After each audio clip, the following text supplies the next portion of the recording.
moving on to our next powerhouse that had some woes this weekend. Let's talk about Texas. Yeah. So, they're facing, I think it was San Jose State this weekend.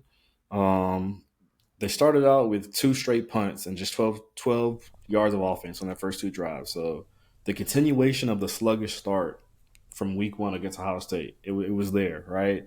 A lot of drop passes throughout the game, especially from Wingo, and he's supposed to be the veteran of the team and a player that Arch can depend on. So yeah, the first half and everything, and the first couple of drives are very slow, but then came the explosion.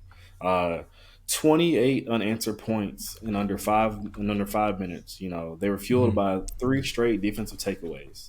Yeah. All right, so they really got it going.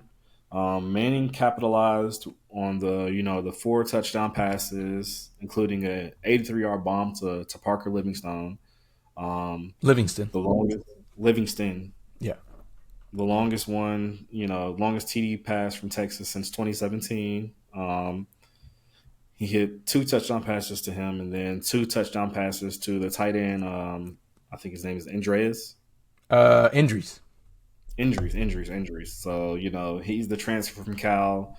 He's proving that he's clearly a good replacement for Gunnar Helm so far. Hmm. Despite the scoring spree, though, Manning threw a costly interception in the red zone. A mistake he called, sloppy and emblematic of his inefficiency. Right.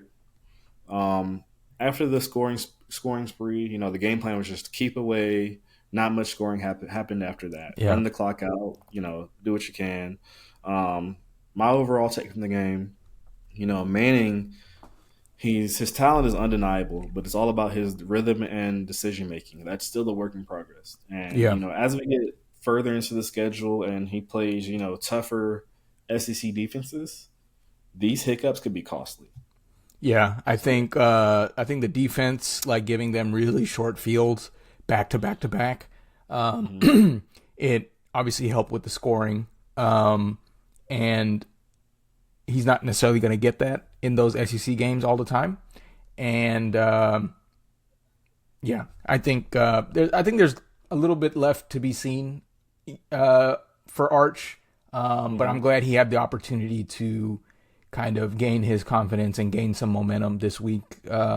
It's hard to start, week one as a starter at Ohio State, right? So I'm glad he was able to kind of get this opportunity before. I think they have another, quote unquote cupcake game before they get into their SEC schedule. So I'm glad he had that opportunity to do that, and I'm glad the defense wasn't rattled by two poor drives to start the game.